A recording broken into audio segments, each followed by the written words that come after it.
Pai, eu quero te louvar, eu quero te agradecer pela vida do teu filho. O teu filho que tem sido boca do Senhor para nós neste local. E eu tenho certeza que hoje o Senhor estará usando ele. Deus, traga, Senhor, tudo aquilo que o Senhor tem falado ao seu coração, à sua mente nesta noite. E que ele transmita todo o recado do Senhor para nós. Nós estamos dizendo, Senhor, fala conosco. Abrimos a nossa mente, o nosso coração, o nosso intelecto, para que o Senhor ministre. Espírito Santo, usa o teu filho com autoridade, poder e graça, em nome de Jesus. Amém. Amados irmãos, a paz do Senhor Jesus, vai bem com vocês? Abra sua Bíblia no livro do profeta Isaías.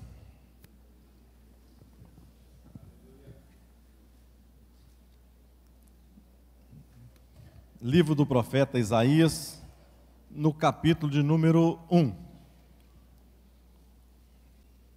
Existem principais sermões, mensagens, palavras, ministrações, 3 tipos de ministrações principais. Uma delas é um sermão temático. A gente pega um tema qualquer e você passeia pela Bíblia com aquele tema, usando toda a Bíblia. Isso é um sermão temático. Existe um sermão também chamado textual. Você pega um pequeno texto da Bíblia e daquele pequeno texto você tira os assuntos aos quais você quer ministrar para a igreja. E existe o sermão também chamado sermão expositivo. Expositivo, você pega um texto maior e vai fazendo um estudo dele, uma exegese, detalhes do próprio texto, o que o próprio texto diz. Esse sermão é o caso que nós estaremos ministrando para os amados irmãos hoje. O texto de Isaías, eu fiz, é verdade que não vai dar para falar Isaías no capítulo 1 todo, mas nós vamos caminhando aqui, e a hora que der, que o Espírito Santo também falar, é isso mesmo, nós vamos parar outro dia, quem sabe a gente continua ministrando em Isaías no capítulo 1. Mais importante que os irmãos fiquem com a sua Bíblia aberta e deixe o Espírito Santo de Deus falar no seu coração. Amém? Isaías capítulo de número 1. O verso de número 1, vamos lá. Verso de número 1 diz assim: visão de Isaías, filho de Amós, o qual ele viu a respeito de Judá e Jerusalém, nos dias de Uzias, Jotão, Acás e Ezequias, reis de Judá. Ou seja, Isaías foi um homem, não foi uma pessoa qualquer, ele foi um homem letrado, foi um homem culto, aliás, bastante culto. Foi um dos profetas, talvez o profeta mais culto que teve foi Isaías. Ele tinha acesso ao palácio, ele falava com os reis, ou seja, os reis vinham tomar com ele opiniões e ideias, além das profecias que Deus o chamou para estar ministrando. Isaías, durante mais de 50 anos, ele faz o seu ministério nesses 4 reinados. O reinado de Uzias, depois Uzias estava leproso, vocês lembram? O seu filho Jotão começa a governar juntamente com ele, quando ele estava em vida ainda. Chega um determinado momento, Uzias morre de lepra. Foi quando a gente vai lá para o capítulo número 6 de Isaías, quando ele tem aquela visão, descortina algumas coisas no ministério de Isaías. Então depois ele vai para Uzias, Jotão, ele passa por Acás, também depois o seu filho Ezequias, que foi o maior reinado, até Isaías ser morto. A tradição diz que ele foi colocado dentro de um pedaço de madeira, uma tora de madeira, e foi colocado ali, imprensado naquele lugar, e cerrado ao meio pelo filho de Ezequias, chamado Manassés. Ou seja, ele passou então por 5 reis, durante o seu reinado. Ele era um homem que foi chamado para Deus. Ele não tinha uma palavra, uma boca dura, como poderíamos dizer, mas ele tinha uma mensagem de Deus que era uma mensagem poderosa, uma mensagem que alcançou aquelas pessoas daquela época e tem nos alcançado até hoje. Não tem um pregador, não tem uma pessoa que ele não pega o livro de Isaías, ele se sente atualizado, contemporâneo do profeta Isaías. Nisso que nós estaremos falando hoje, a gente pensa assim, pastor, mas eu não entendo. Como que pode aquele povo, naquela época, ser um coração tão duro?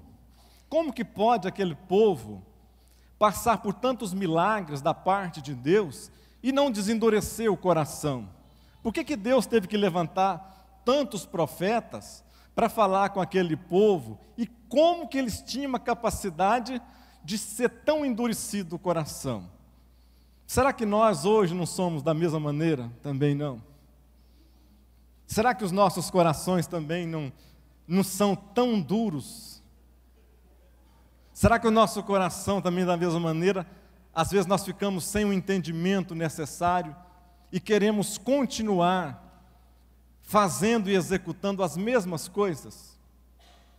Vamos ler aqui mais alguns trechos para a gente ver.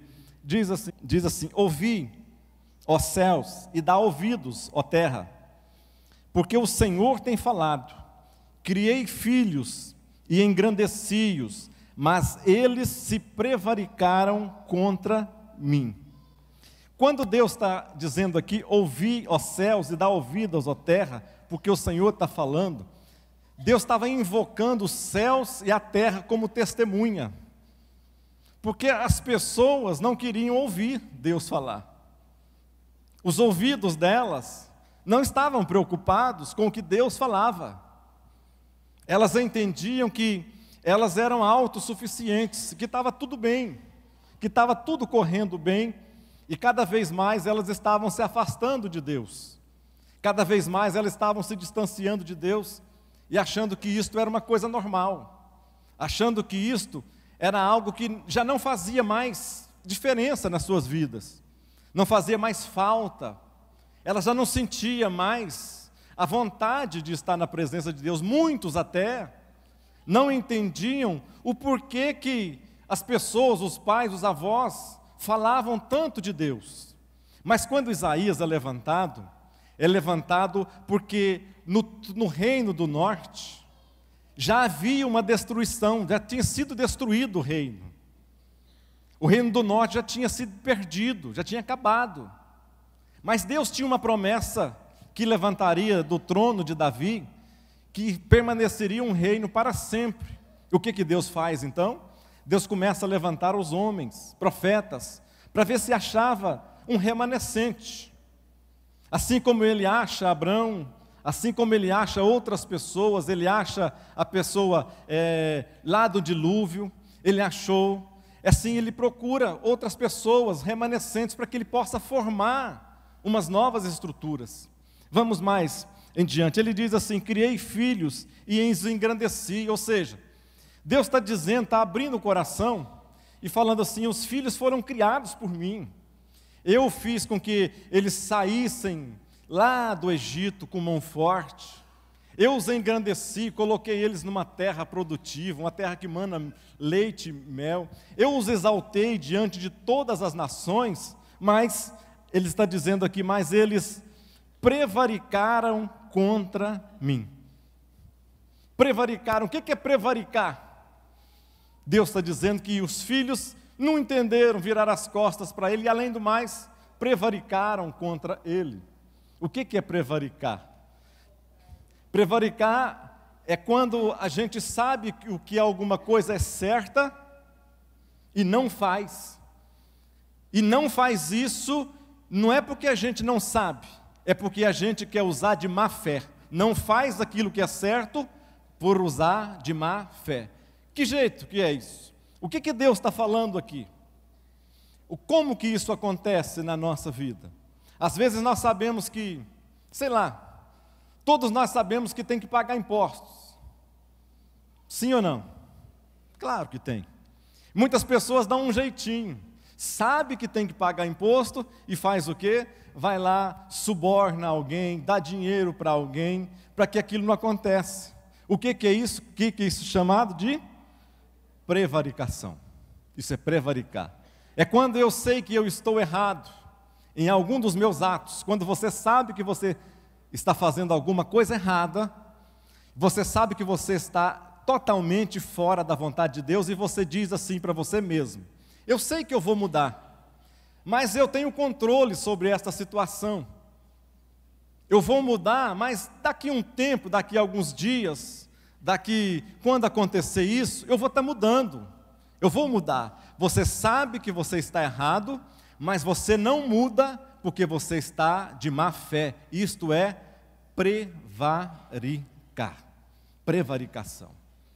Às vezes, nós não entendemos como que Deus age.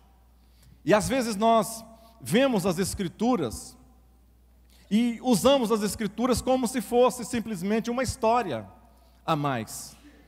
E na realidade as Escrituras foram escritas para que nós pudéssemos vivenciá-las hoje e usufruir das experiências que as pessoas tiveram e que nós não pudéssemos estar passando pelas mesmas dificuldades as quais eles passaram.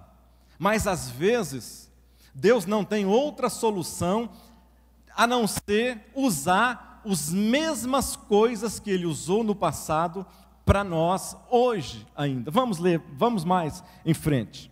Ele diz assim, lá no verso 3, fala assim: o boi conhece o seu possuidor, e o jumento a manjedoura do seu dono, mas Israel não tem conhecimento, o meu povo não entende. O que Deus está falando aqui? O boi conhece o seu dono, o jumento conhece a sua manjedoura, mas o meu povo não conhece, o meu povo não entende. O que Deus está querendo dizer? Ele está usando aqui de exemplos de animais irracionais, para tentar mostrar ao seu povo que até os irracionais, por associação, um boi sabe que aquela pessoa que o alimenta, aquela pessoa que o trata bem, aquela pessoa que o conduz aos pastos, ela é a pessoa certa para ele estar seguindo. O que Deus está dizendo é que esse boi conhece essa pessoa e vai atrás dele. Ele diz também que o jumento conhece a manjedoura de seu dono, mas ele diz que Judá não tem conhecimento. Ou seja, Judá não entende destas coisas, vira as costas para o seu dono. A coisa mais difícil é você conduzir, às vezes, um boi. Quem não sabe, não conduz. Agora, conduzir um jumento é difícil. Conduzir um jumento é difícil. Quando o bicho empaca, você pode bater, ele não vai. Você pode empurrar, ele não vai. Você pode puxar, que ele não vem. E Deus está comparando o povo dele a esse tipo de animal. Um animal irracional. Mas o jumento, aliás, a pessoa até corre o risco. Se ele começar a empurrar, puxar, dar tapa no jumento, o jumento pode implicar com aquele negócio e virar as duas patinhas para trás e fazer um estrago. E Deus está dizendo que às vezes o povo dele tem agido desta maneira. Porque um jumento, ele pode estar empacado. Preste atenção. Nós estamos aqui hoje num estudo da palavra de Deus. Preste atenção. Um jumento pode estar empacado. Não quer sair, arrasta, puxa, empurra, dá tapa, chicote, ele quieto, ele é embirrado. ele quando implica não sai do lugar, não adianta.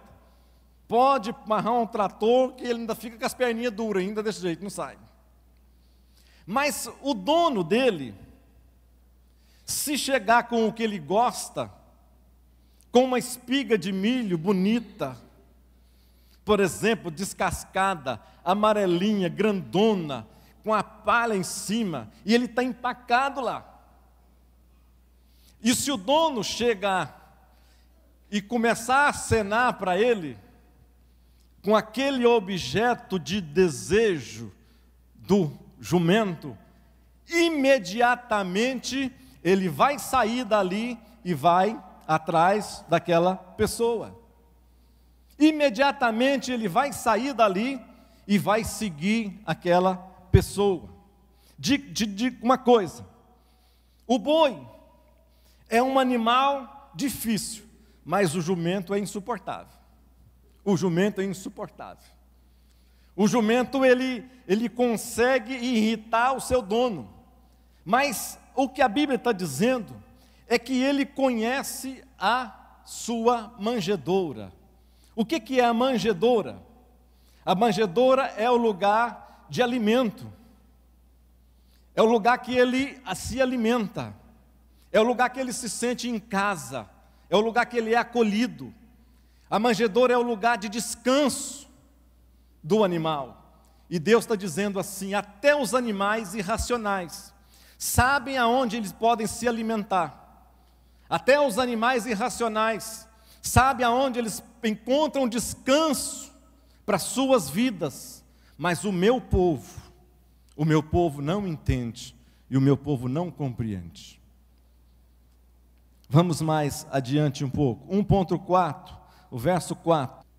Ai da nação pecadora, povo carregado de iniquidade, descendência de malfeitores, filhos corruptores. E agora Deus fala 3 coisas aqui. De que Deus está acusando o povo, acusando esta nação. Ele diz assim: deixaram o Senhor, blasfemaram o Santo de Israel e voltaram para trás. O que esse povo aqui fez na sua vida? 3 coisas, baseadas todas as 3 em apostasia. Primeiro, a Bíblia diz que deixaram o Senhor. Isso aqui, deixar ao Senhor, é apostasia na disposição de servir a Deus. Primeiro tipo de apostasia que aconteceu, que Deus reclama, foi a apostasia da disposição. Deixaram, ou seja, tinham, mas não quiseram. Segundo, blasfemaram, é a apostasia nas suas palavras. E terceiro, a Bíblia diz que voltaram para trás, é a apostasia nas suas ações. Vamos mais adiante um pouco. No verso 5 e no verso 6. Por que seríeis ainda castigados, se mais vos rebelaríeis? Toda a cabeça está enferma, e todo o coração fraco. Desde a planta do pé até a cabeça não há nele coisa sã, senão feridas e inchaços, e chagas podres, não exprimidas, nem ligadas, nem amolecidas com óleo. O que isto está dizendo nesse verso 5 e verso 6 aqui? O que Deus está tentando dizer? Ele está tentando dizer assim: olha, por que vocês insistem em ser castigados? Por que vocês insistem em virar as costas para mim? Aí Deus está dizendo assim: eu vou mostrar como que vocês estão. Eu vou mostrar para você, vou abrir os olhos de vocês e mostrar que vocês precisam de mim, que vocês dependem de mim, que vocês ainda são as pessoas que eu escolhi, mas que vocês estão virando as costas para mim, inadvertidamente. Olha o que Deus diz. Ele começa dizendo: toda a cabeça está enferma e todo o coração está fraco. Cabeça e coração, órgãos vitais, tudo não prestava, cabeça enferma, coração fraco. Tirando isso, o que acontece na nossa vida, irmãos? Imagina alguém com a cabeça que não presta e um coração que não presta. Para que serve isso? E Deus está mostrando e falando assim: olha, vocês têm agido tão neciamente que a cabeça de vocês está enferma e o coração não está prestando. Ele diz mais assim, olha, desde a planta do pé até a cabeça não há nele coisa sã. O que fala desde a planta do pé? O que isto significa, simboliza para nós aqui nesta noite? Fala que ele começa a descrever um corpo humano por completo. E ele começa a descrever da planta do pé. Isso fala que, e ele descreve a cabeça, descreve todo um corpo, mas quando ele fala na planta do pé, ele está dizendo que há um perigo de se contaminar.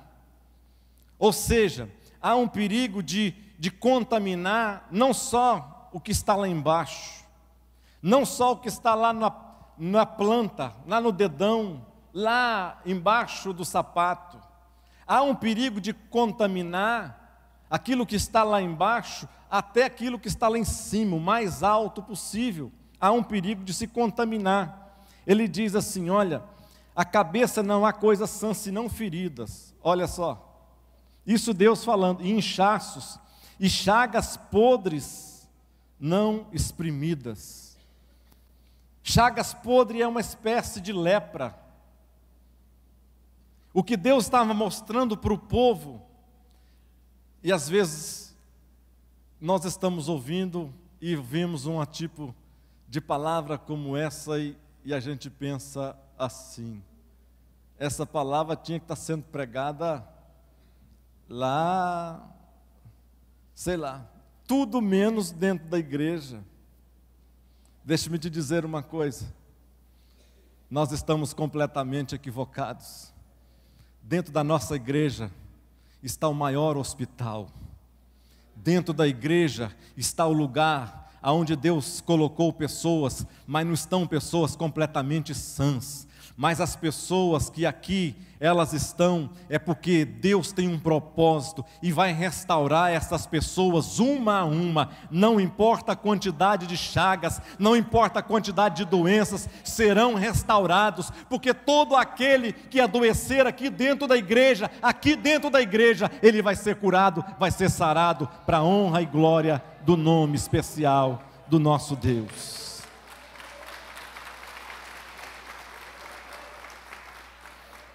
Chagas podres, não é uma chaga qualquer, é uma chaga podre, algo que fede, algo que vai contaminando, algo que te isola, ou que isolava aquelas pessoas. Eu vou falar lá no passado,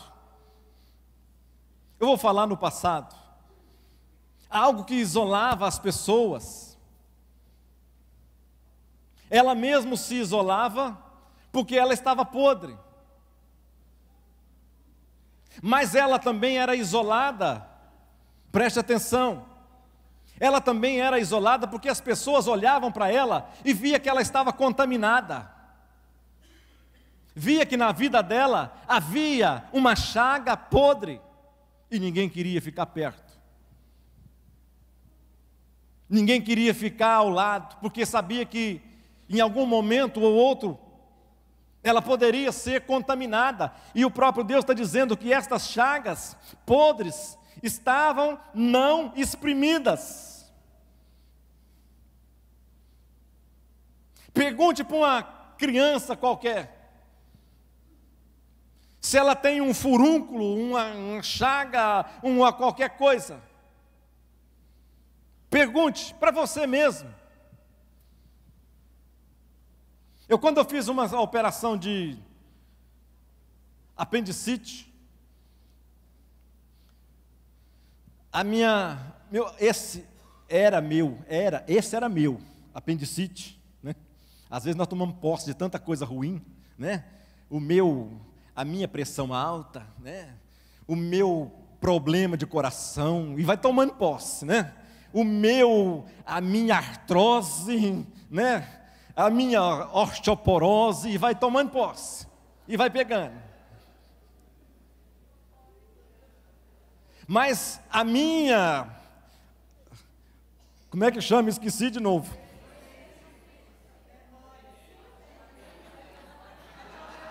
Falou tudo junto, não deu para entender. Como é que chama o negócio? Apêndice.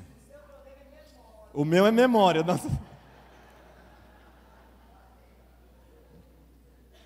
O tal do apendicite, ele deu problema porque passou da hora. A minha esposa quase me matou. Quase me mata. Eu amo ela demais, mas ela me matou, quase me matou, por pouco. Ela falou assim para o médico, eu cheguei lá de noite, quase emborcado, não podia nem encostar em mim, nem fazer nada, de dor, estava doendo, suando, vomitando de dor. E eu cheguei lá, o médico olhou e falou assim, olha, não tem como saber, nós vamos ter que abrir ele. Está parecendo que é apendicite, mas nós vamos ter que abrir para saber. Ela falou, não, abrir para saber não. Tem que saber primeiro para depois abrir. O médico falou, não tem jeito agora e pode passar da hora. Aí, conversa vai, conversa vem, e eu estava lá desacordado com coisa já, não me operaram na noite. A Marisete não deixou.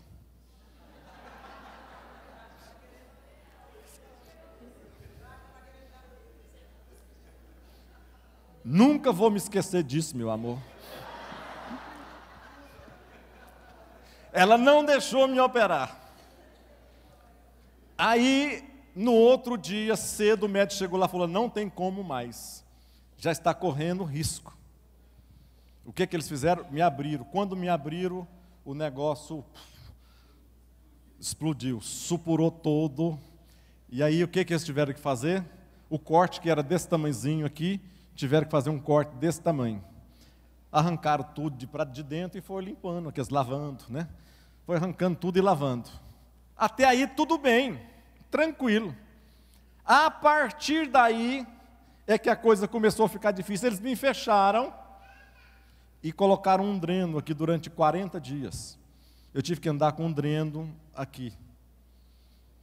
Não podia fechar a cicatriz, porque podia fechar com infecção lá dentro. Então, toda semana eu tinha que ir no hospital. Toda semana, meu amor, toda semana eu tinha que ir no hospital. Aí eu chegava no hospital e eu olhava para o médico e começava a tremer.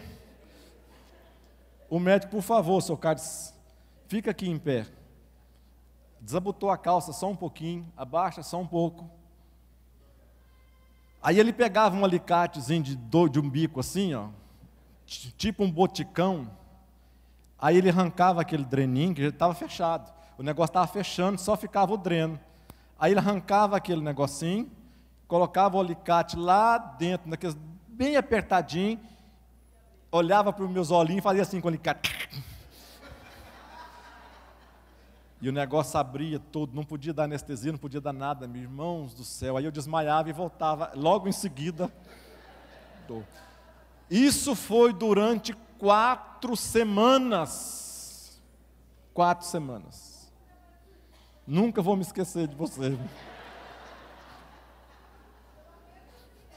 Pergunte, se eu chegasse lá e perguntasse para ele assim, olha, espreme esse negócio aqui para mim, você acha que eu iria deixar? Deixava não. Pergunte para uma criança se ela deixa espremer uma coisa que está infeccionada, ela não deixa. Mas se não espremer, não sara.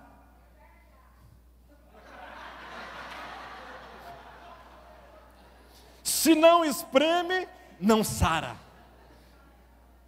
O que Deus está tentando mostrar para o seu povo é que Ele queria ser esta pessoa, Ele queria ser esse médico, Ele queria ser esse companheiro que não queria deixar infeccionar coisa alguma, Ele queria tirar esse carnegão que estava atrapalhando a vida espiritual do seu povo, Ele queria arrancar aquele pus que estava fazendo com que a infecção proliferasse no corpo inteiro.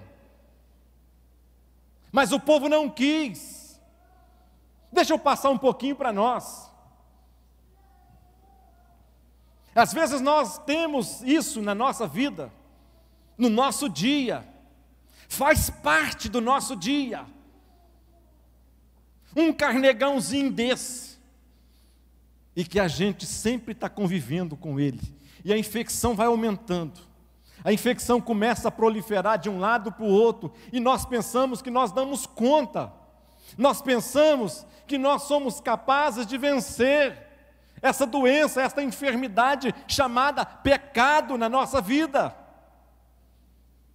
Quando nós não olhamos para Deus, enquanto nós não olharmos para Deus e dissermos para Ele: Deus, eu te dou a liberdade total, eu sei que o negócio pode até doer, eu sei que o negócio não vai ficar bom, mas eu sei que no final vai dar tudo certo, a minha vida vai ser curada, eu vou ser transformado, o meu lar vai ser restaurado, eu vou ser feliz, o meu casamento vai ser uma bênção, porque o Senhor vai espremer, isso não está espremido, mas o Senhor vai espremer e vai tomar conta, e vamos ser curados, vamos ser sarados.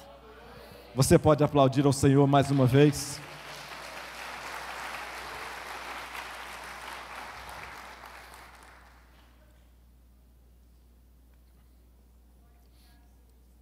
Verso 7, verso 8, vamos mais.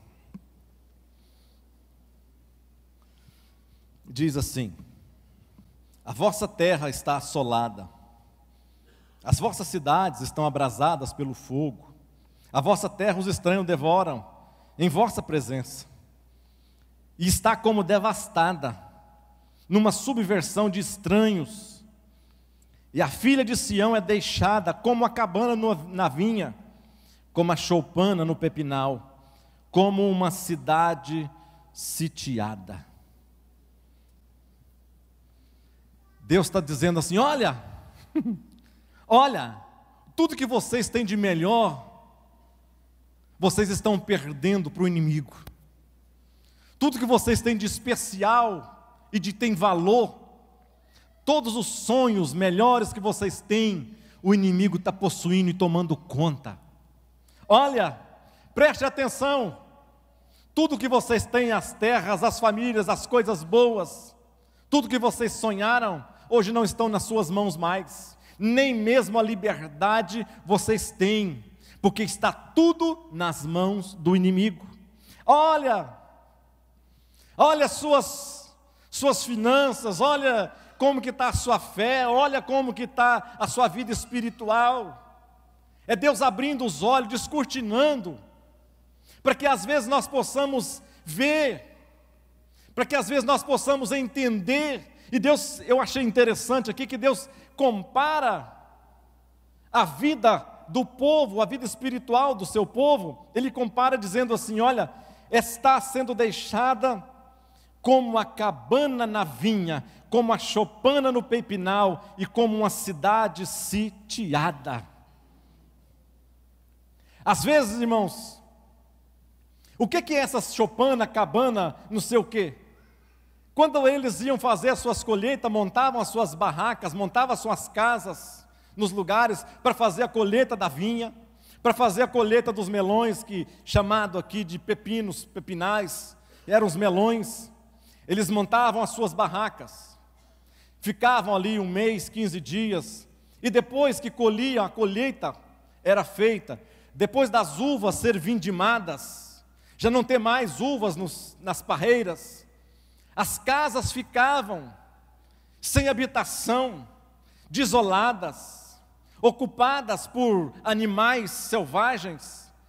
As casas não tinham serventia mais para nada, porque elas estavam abandonadas, largadas. E Deus olha para o seu povo e diz: olha, vocês estão desta maneira, e ainda assim os olhos de vocês não conseguem enxergar que eu posso melhorar a vida de vocês, da mesma maneira como vocês eram no passado, eu posso fazer de vocês hoje diferente.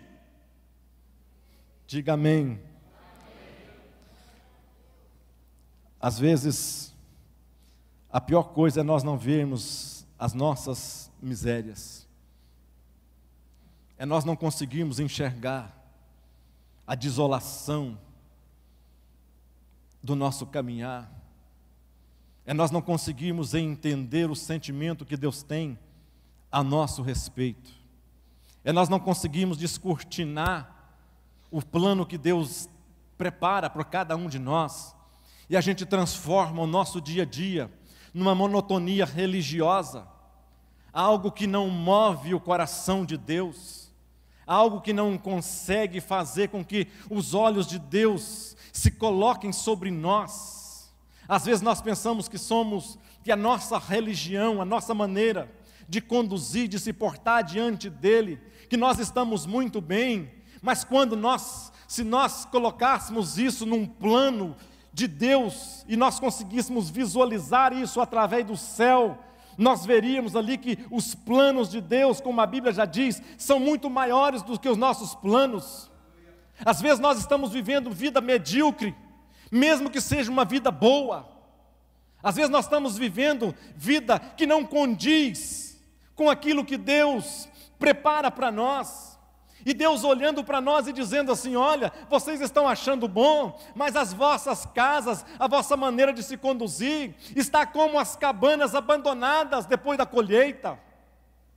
A colheita era importante, as cabanas não. As cabanas eram temporárias, mas a colheita não, a colheita é eterna. Mas vamos passando para frente. Verso 11.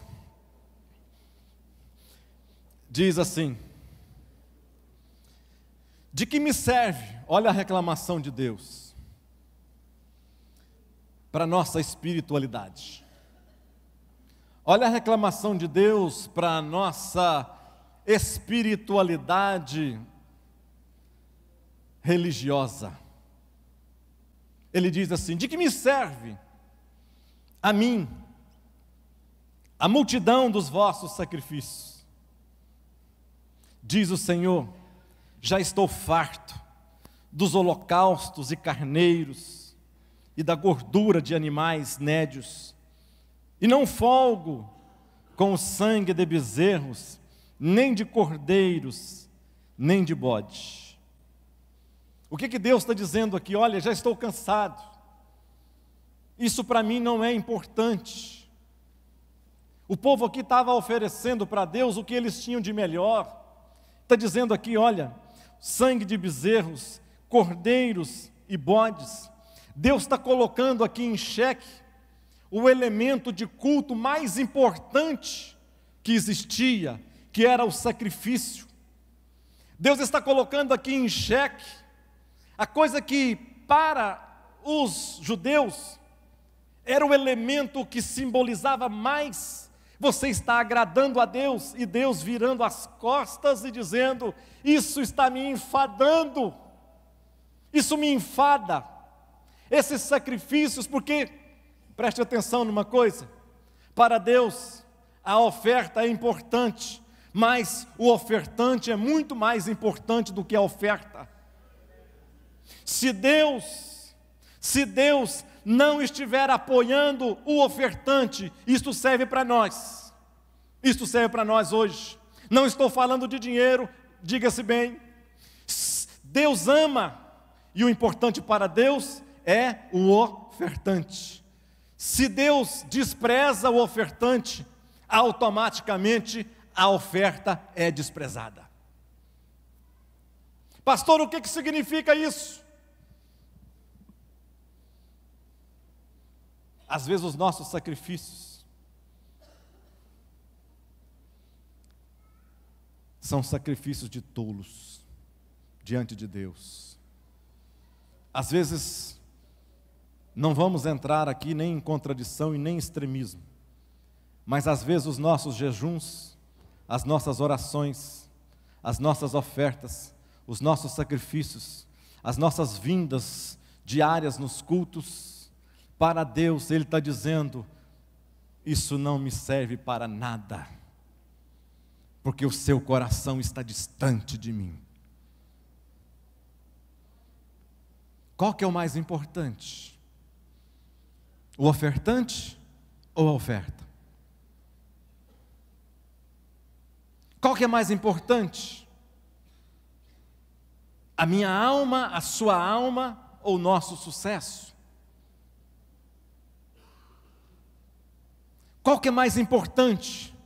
Você ser vitorioso em todas as coisas Ou a sua alma está, de qualquer maneira, desregrada por caminhos tortos diante de Deus?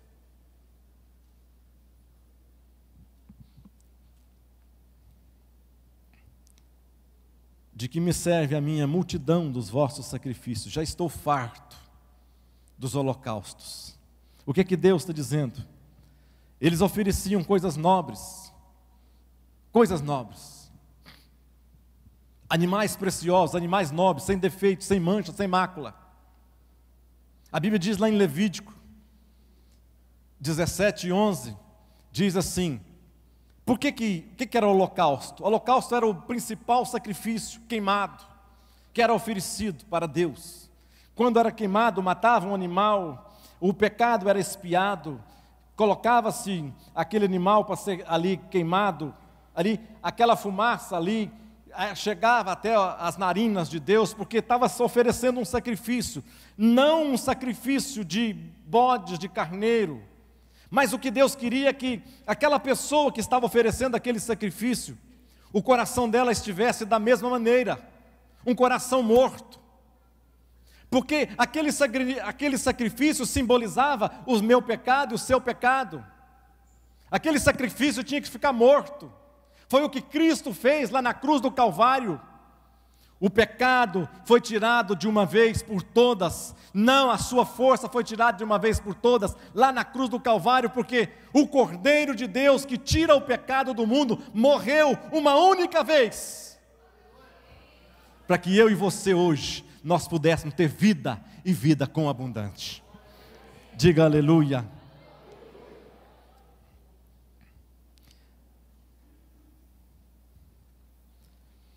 Eu disse, a vida está no sangue, sem derramamento de sangue, não há remissão de pecados. Era o que falava Levítico. Mas Deus não tinha, as pessoas achavam que Deus queria holocaustos, e Deus não queria holocaustos. Deus não queria sacrifício, tanto é que Ele fala para o próprio Samuel, quando estava, eu coloquei esta palavra, me veio à mente, e eu coloquei esta palavra quando Deus fala para Saul.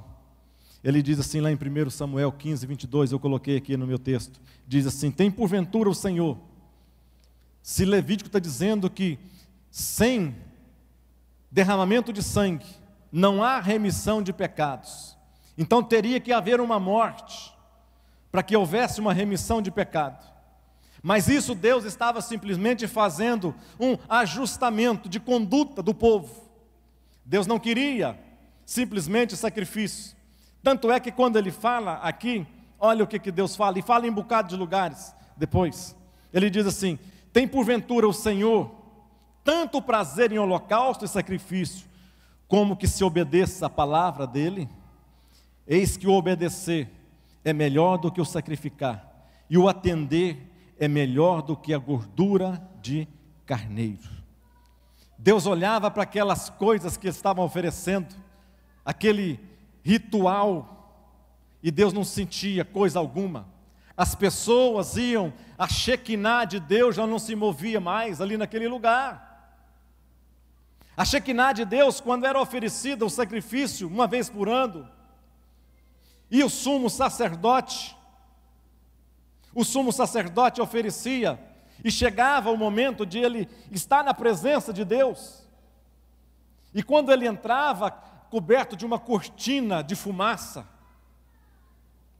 quando ele entrava naquele ambiente espiritual, com uma cortina totalmente de fumaça, a arca da aliança naquele lugar, e ele chegava e fazia ali o seu serviço, ali o seu trabalho, pegava aquele sangue, e na presença de Deus ele fazia, derramava, aspergia aquilo, e voltava, quando ele conseguia sair, quando ele não era morto, e quando ele voltava, havia uma grande festa das pessoas, porque quando eles olhavam a tenda, a Shekinah de Deus tinha se manifestado, a chama azul ali dentro, por cima ali dos querubins, na tampa ali, se manifestava, e aquilo saía afora do templo, daquela tenda, e as pessoas olhavam e viam aquilo, e as pessoas diziam: Deus aceitou o nosso sacrifício, e as pessoas comemoravam lá fora, porque o sacrifício tinha sido aceito. Mas agora, Deus está vendo que nada acontecia, o sacrifício não era aceito, a chama não acendia, Deus não se manifestava e eles continuavam ainda a oferecer sacrifícios. Às vezes nós nos tornamos tão ritualistas que nós não estamos sentindo nada. O nosso coração está duro. Não sentimos a presença de Deus em momento algum. E continuamos a fazer os mesmos sacrifícios, sem mudar o nosso comportamento, sem mudar o nosso interior, sem mudar o nosso ser, sem mudar a nossa maneira de se conduzir diante dEle. E Deus olha às vezes para nós, vira as costas e dizendo: para que isto? Para que poderia tanto mudar a sua maneira de se conduzir? Está indo para cá, por que não vira para cá? Muda totalmente, conserta a vida, ajeita. Se há alguma falha, se há algum pecado, se há algum deslize, alguma coisa que precisa ser feita, por que não faz e conserta e começa tudo de novo? Eu mais a Marisete, nós estávamos conversando antes de sair para cá. Um amigo nosso nos ligou, amigo de 30 e tantos anos atrás, que eu não conversava, que nós perdemos o contato. Hoje a esposa dele achou a Marisete no Facebook, e aí nós conversamos com ela e passou, me dá o telefone aí, e aí ele falou para mim: aí Vilela, tudo bem, como é que você está? Falei: rapaz, tudo bem, vem aqui 1 hora aqui em casa. Ele falou: eu não, sei que você é pastor, você é crente, você não bebe. Falei: ué, mas vem aqui, olha o que as pessoas pensam.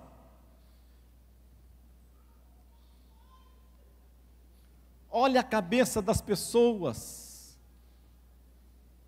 elas têm medo. E eu mais a Marisete olhando, e a gente ouviu todas as histórias dele, vendo a família esquisita, bagunçada, desestruturada, e a gente começou a olhar para nós, e eu comecei, o meu coração encher de lágrima, porque Deus quão bom o Senhor foi, Deus quão tremendo o Senhor foi na minha vida.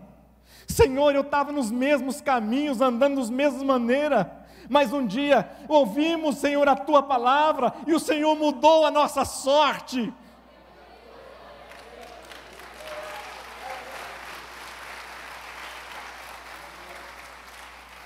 É Deus mudando a nossa sorte, é só nós nos colocarmos, não importa se nós somos crentes ou não. O importante é nós dizermos para Deus: Deus, ainda tem lugar na minha vida para ser transformada, e eu quero que o Senhor faça isso, e eu quero que o Senhor comece já. Mas vamos mais para frente.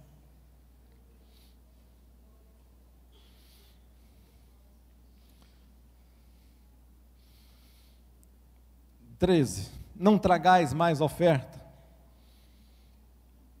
O incenso para mim é abominação. Olha o que Deus está dizendo: não traga mais oferta, porque o incenso é para mim abominação. Preste atenção para você, às vezes você não tem o conhecimento teológico correto, mas em poucas palavras, deixe-me te ver se você consegue entender. Existia um altar de incenso que era o último estágio para se chegar à presença de Deus. Tinha um altar de incenso que era colocado ali na porta da tenda do Santo dos Santos. Só que quero que você entenda uma coisa: esse altar de incenso, ele não era alimentado de uma maneira corriqueira, comum. Esse altar de incenso que estava próximo de Deus, a última etapa para chegar em Deus, esse altar era alimentado pelo primeiro altar que estava na porta, pelo altar do sacrifício, o altar do holocausto. O que a gente tem que entender? Deus dizendo assim: olha, não tragais mais ofertas de qualquer maneira, porque o incenso é para mim abominação. O que Deus está tentando dizer? Ela, olha, vocês estão querendo usurpar, vocês estão querendo pular etapas, vocês estão querendo chegar perto de mim, na minha presença, sem passar pelo altar do sacrifício.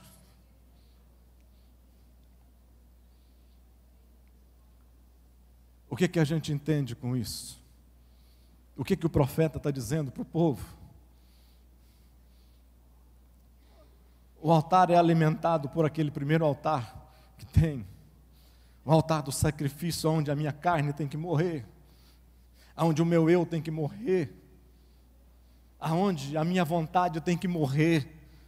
Porque se a minha vontade, o meu querer, o meu eu não morrer, não vai acender brasa alguma para que o sumo sacerdote, o Espírito Santo de Deus, possa pegar uma brasa e chegar na presença de Deus, e Deus aceitar as minhas orações, ouvir o meu clamor, ou aceitar o meu jejum, ouvir aquilo que eu peço para Ele. Se não acontecer isso, essas coisas não vão acontecer na nossa vida.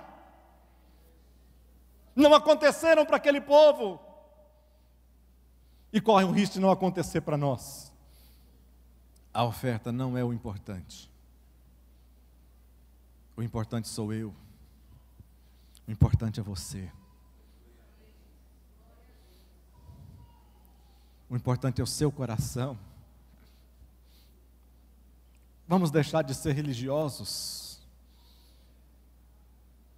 Vamos abandonar a nossa hipocrisia espiritual.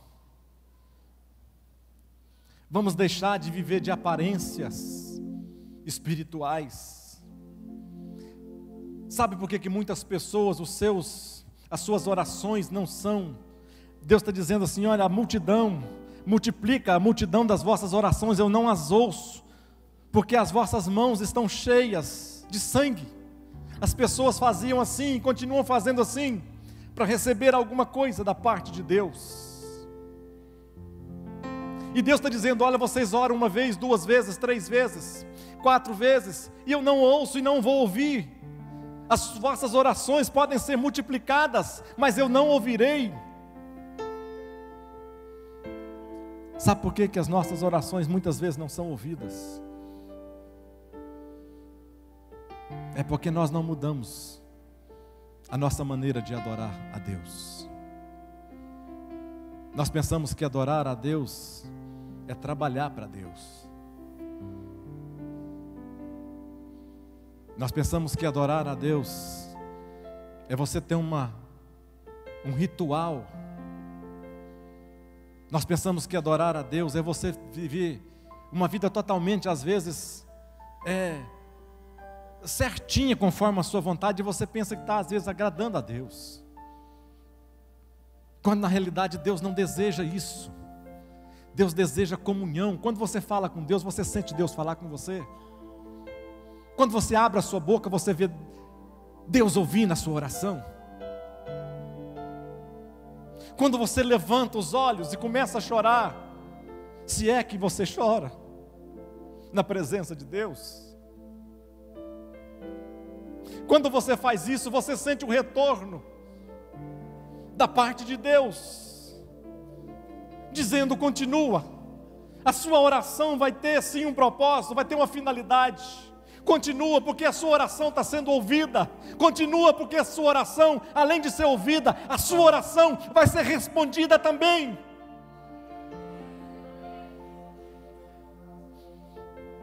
Deus diz somente esse verso, e nós vamos encerrar.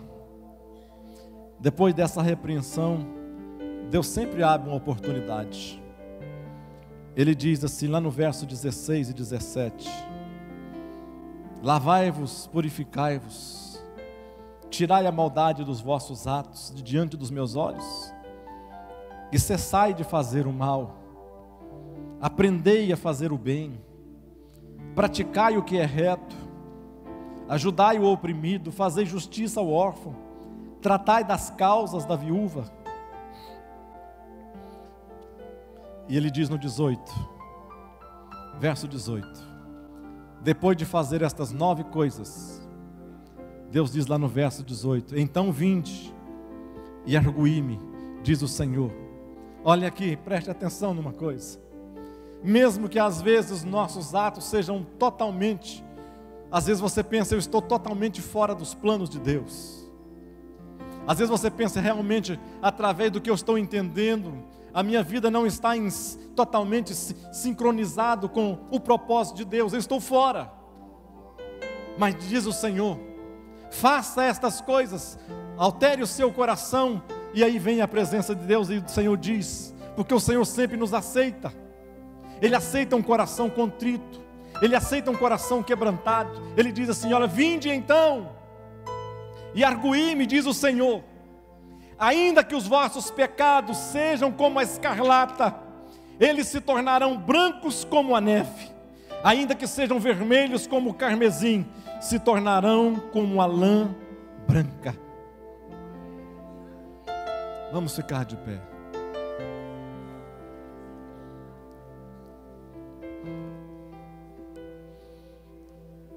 Ainda que os vossos pecados sejam como a escarlata, eles se tornarão brancos como a neve.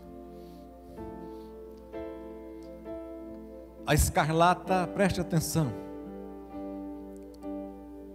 a escarlata e o carmesim vêm do mesmo bicho, é um verme,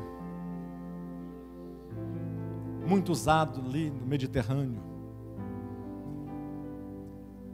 Esse verme chamado carmim, da onde vem a palavra carmesim. Esse verme carmim, ele era colocado, deixado ao sol, e quando ele estava bem seco, ele era triturado. Ele se tornava totalmente vermelho, através das enzimas que eram produzidas por ele.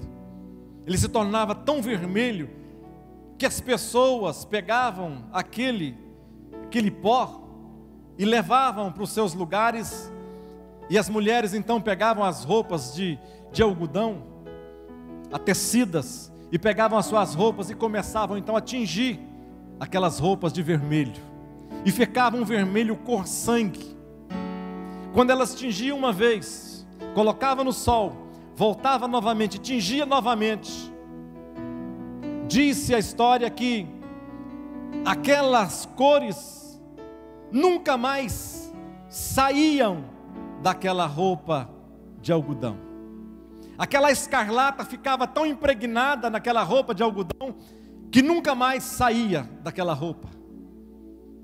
Preste atenção, o que o Senhor te diz nesta noite. Ele diz, ainda que os vossos pecados sejam como a escarlata, ou seja, naturalmente não sai, é impregnado na vida, no corpo, na pessoa. Ninguém consegue tratar com o seu próprio pecado sozinho, não, impossível. Deus está dizendo, ainda que os vossos pecados sejam como a escarlata, eles se tornarão brancos como a neve.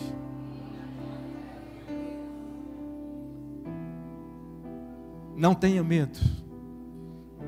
O verso 19, ele diz, se quiserdes e me ouvirdes, comereis o melhor desta terra. Se quiserdes, se há uma balança colocada, há um se e o melhor da terra, o melhor de todas as coisas do outro lado. Feche os seus olhos. Eu quero orar por você nesta noite. Eu quero para você, eu não sei a maneira, não sei o jeito, não sei o que passa no seu coração, eu não sei o que passa nos desejos, o seu coração está ansiando, mas eu quero orar por você.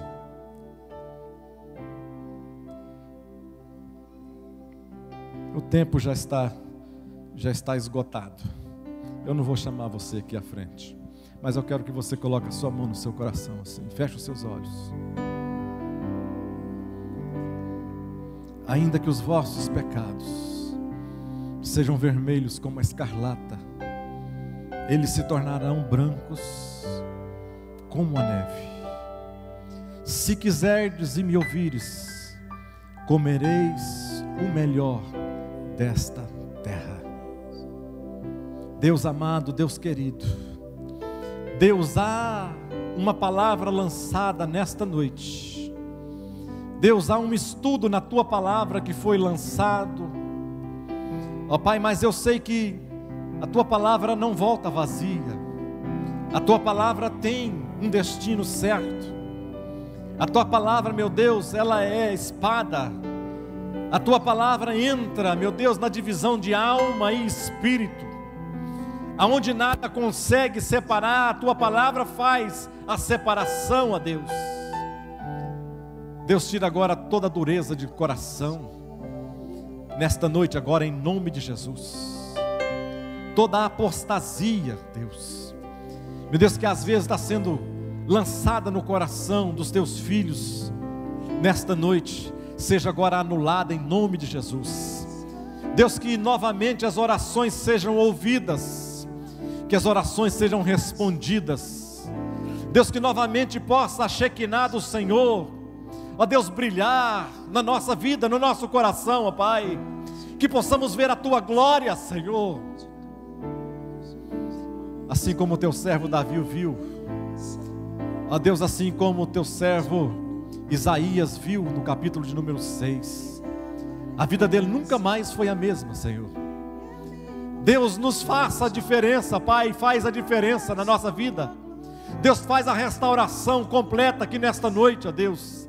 Trata, Senhor, trabalha com cada coração aqui, com cada pessoa, com cada sentimento.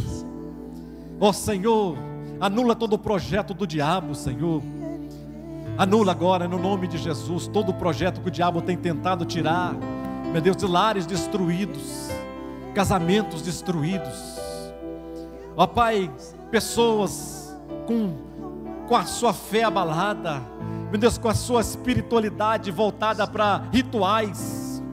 Deus, anula nesse instante, coloca coração, meu Deus, coração voltado a coração, ó Deus, assim como João deitou no teu peito e ouviu o batido do teu coração, Pai, um dia, que nós possamos ouvir e sentir o teu coração pulsar, meu Deus, na nossa vida, no nosso interior, através do Espírito Santo, ó Pai, que fala conosco, e que possamos ter a alegria de te servir, a alegria de dizer que nós somos cristãos, a alegria de dizer que nós servimos a um Deus que ouve e responde a nossa oração, Pai.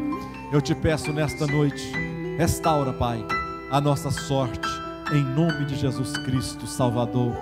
Amém. Que Deus vos abençoe em Cristo Jesus.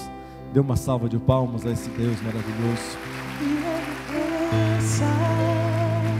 Que os inimigos